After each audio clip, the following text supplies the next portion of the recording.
October 24, 2017, 630 MPT by Aaron Couch Hugh Jackman has said goodbye to Wolverine, but the story isn't quite over. 7 months after the film hit theaters, Jackman and director James Mangold are still processing the level of praise lavished on the film, which exceeded their expectations from when they set out to tell story to end all Wolverine stories. Logan was made for less money than the previous 2 Wolverine films, but Jackman's R-rated swan song became the most financially successful of the 3 by far with $616 million worldwide. Mangold's The Wolverine made just over $414 in 2013, and it remains one of the best reviewed movies of 2017. The film is continuing to defy expectations. While Logan is the rare superhero project that doesn't exist to help set up a shared universe or sequels, a spin-off is brewing. We're just working on a script, Mangold says of a film that would center on Daphne Keene's Laura. And it has emerged as a possible awards contender. I think I have a kind of healthy contempt for this kind of film. Even the genre, Mangold tells The Hollywood Reporter when asked why the film appealed to comic book fans and general audiences alike. I tried to bring with it a kind of jaundiced eye about formula that we've gotten really in the habit of delivering on, and was trying to deliver a picture that offers some of the same sense of wonder and imagination that these films tend to offer, but doing so in a way where it's less about fetishizing costumes and equipment and CG effects and more about character. Jackman tells THR that after a worldwide tour promoting the film, he is at peace with hanging up the claws after 17 years and 9 movies, feeling he delivered his definitive performance this time out. I think there was a moment in the first X-Men, probably 5 or 6 weeks in, when I felt I was really making Wolverine my own. It took me a little while to get there, says Jackman of his experience with the franchise as whole. I think it wasn't until this last one, in terms of watching the movie, where I felt kind of separate from the character, where I could think, man, I love that character. I was probably not fully at peace with the work I had done with him until this last one.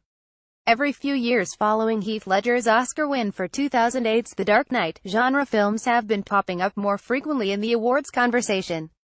Recent years have seen 2015's Mad Max Fury Road 6 Oscar wins in the crafts categories, plus nominations for Best Picture and Best Director, and 2016's Deadpool surprise Best Picture and Best Actor Golden Globes noms. This year, Logan and Wonder Woman are 2 comic book films in the conversation, and 20th Century Fox has fueled the flames by sending screeners to Academy voters and scheduling the Logan team for appearances at awards-focused screenings and QAs. X-Men franchise producer Hutch Parker admits awards season recognition would be a nice bonus following the outpouring from fans and critics, though he maintains he's satisfied no matter what happens. I'm realistic about the kind of movie this is, and I'm hopeful that various people in those positions will see it and recognize it, even though it is an R-rated movie, and even though it has a legacy as part of a comic book franchise, Parker says. I'd love for people to be able to assess the craft on the performances and the work on their own merits. One possibility for that recognition is Patrick Stewart. As soon as Logan hit screens, awards pundits began raising the question of whether Stewart could finally earn an Oscar nomination, thanks to the combination of the actor delivering one of his finest big-screen performances yet, and the notion that a performer of his pedigree is overdue. The fact that Patrick has not received those kinds of acknowledgments is astounding to me, says Parker. While Stewart has yet to earn a nomination for film work, he has received 4 Emmy nominations, as well as 3 Golden Globe nominations for television performances in 1999 for Moby Dick, in 2005 for The Lion in Winter, and in 2016 for Blunt Hawk. In Logan, Professor X suffers from degenerative brain disease and must come to terms with losing his most valuable asset, his intellect. It showed audiences a side to Stewart that departed from the calm, cool and collected roles he'd played in Star Trek movies and previous X-Men films. It gave Patrick freedom that he hasn't had, certainly in these kinds of films. Patrick attacked this thing with ferocity. He was fearless about playing Charles' weaknesses as well as his strengths, says Mangold. He wasn't worried about the vanity of it. The script from Mangold, Scott Frank and Michael Green also gave Stewart and Jackman a lot of meaty material together, such as the nearly 7-minute, dialogue-heavy scene early in film that takes place in a dilapidated tank. The level of depth and the drama in that one scene is probably more than the 2 of us have had to work with than all of the other films combined, says Jackman. So, I think it's just fun watching a thoroughbred like Patrick Stewart gallop, and, with the great scenes that he got to really show everything he can do. As Mangold looks to the future and a possible Laura movie, he touches on the success of Patty Jenkins' Wonder Woman this summer and what that means for female-fronted films. Patty's success with that film only solidifies more for studios that there's less to fear with the female protagonist, says Mangold. The more that keeps getting hit home, that ends up giving me more space turning around and going, well, here we are with a female protagonist. That's incredible. And what are we going to do with her? And that's where we are with that the Laura script right now, dreaming. As Fox gears up to release 3 X-Men films next year, the studio has signaled interest in exploring the Marvel mutants through different film genres. April's New Mutants is being positioned as a horror film, for example, and a Laura spin-off could potentially branch out from the Western Norting to Logan. Yes, there are other facets of that character and some others potentially to explore in their own way, says Parker, who spoke to THR while wrapping production on X-Men Dark Phoenix earlier this month.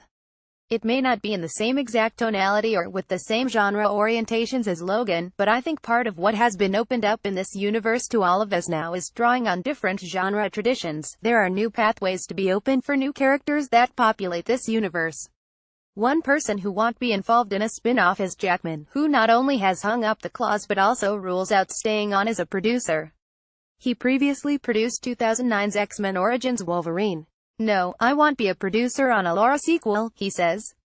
But I will be lining up on the Thursday night at 10 p.m. to watch it though. She is just phenomenal. Just as Laura will likely pick up the mantle for Logan, someone else will inevitably play Wolverine. This is Hollywood, after all. Even in a world where Ledger's Joker is no longer the latest big-screen incarnation of the character, this one feels particularly wrong. But Jackman embraces the inevitability. I know someone will. I hope it will be recast, he says. Jackman's gracious attitude makes sense, as he wasn't the first actor cast as Wolverine. Gray Scott was set to play the character, but when shooting went long on Mission Impossible 2, the team on 2000's X-Men asked Jackman to step in.